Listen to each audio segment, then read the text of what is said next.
There is no sound, no interruption, no clear break. What remains appears continuous, as if time did not register what occurred. Only later does absence become visible, not through a scream, not through damage, but through the fact that no one answers anymore. The location was a rural farmstead in southern Germany. It consisted of a farmhouse and an attached barn. Both buildings were in regular use. Daily routines followed a fixed pattern. The time period was the early 1920s. At that time, the property was occupied. There was no record of abandonment. No disruption had been reported. What followed was not noticed immediately. The animals on the farm had been fed. This was treated as a scene fact. It is a routine action, part of a normal day, not something tied to a specific hour. Inside the house, the kitchen showed signs of use. Food had been prepared. Meals showed signs of partial consumption. Utensils used for eating and preparation were found in place. These details were recorded alongside other observations from the rooms. The general state of the household did not match sudden abandonment. Rooms were not emptied. They were not shut down. The house still carried signs of ordinary activity. Neighbors later described the farm as appearing maintained in the days that followed. They did not report seeing anyone feeding animals. They did not report hearing work being done. They described what looked unchanged from the outside. The feeding of livestock could be compared to a typical schedule. On a working farm, animals are cared for regularly. That comparison sets expectation. It does not fix a moment. The same applies to the kitchen. Prepared food shows that a meal took place. It does not assign a date or a time. A plate can remain. A pot can remain. Food condition does not function as a clock. Autopsy estimates were used to establish boundaries.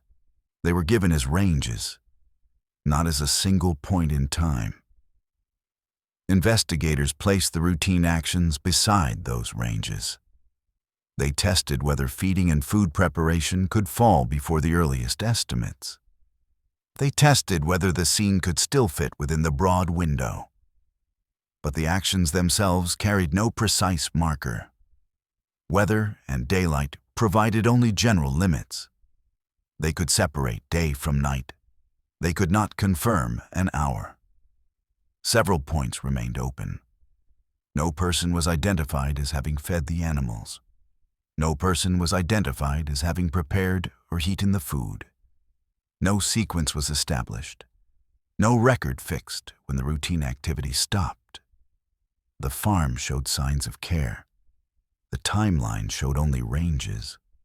The two could be placed side by side. They could not be locked together.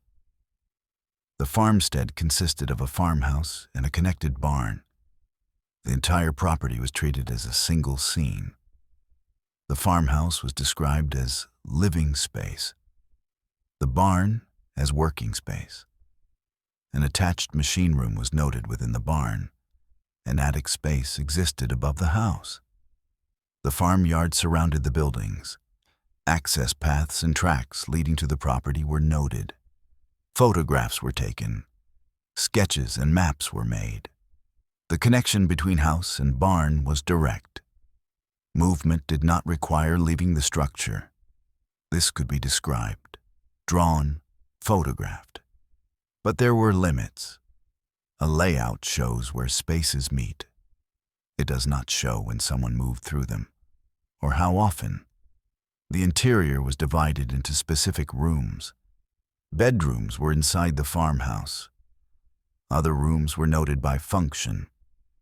The machine room was recorded as a separate area. The attic was noted as existing above the living space. What the records do not show is usage over time. They do not provide an hour-by-hour map. They do not record door movements. They do not fix lock states for each moment. The yard and approach paths were also part of the scene. Routes to the buildings were noted.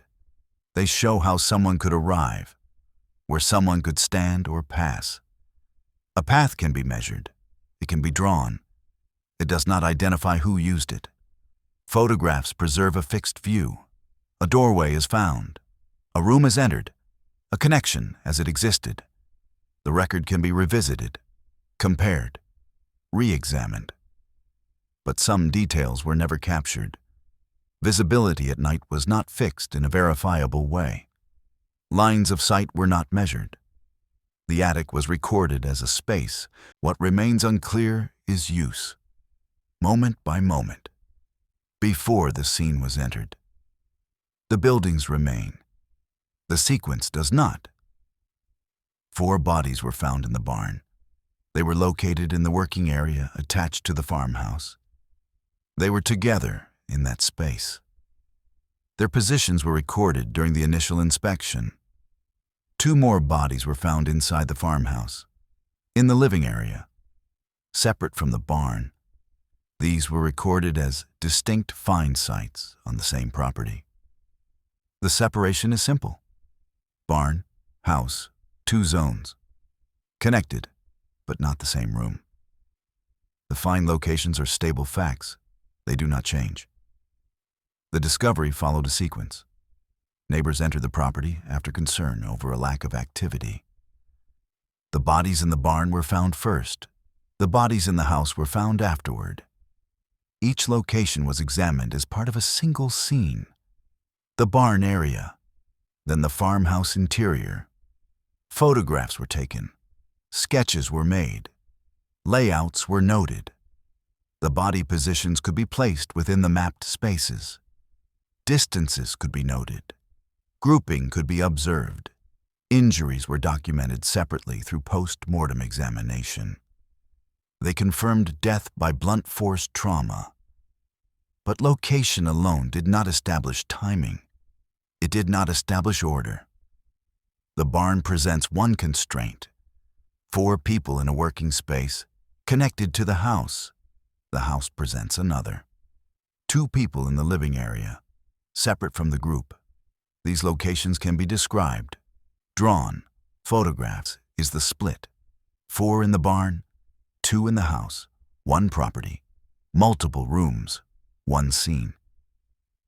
The case was classified as a multiple homicide.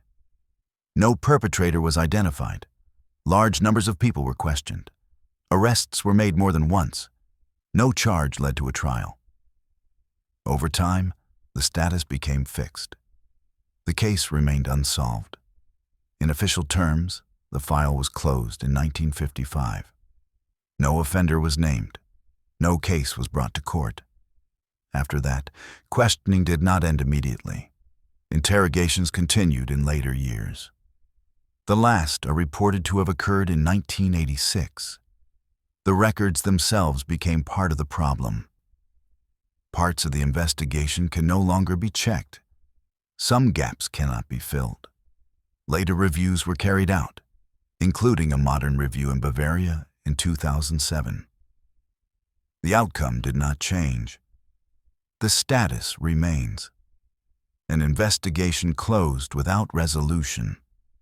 Questioning that continued decades later, and records that no longer exist. What remains is not a mystery of facts, but of absence.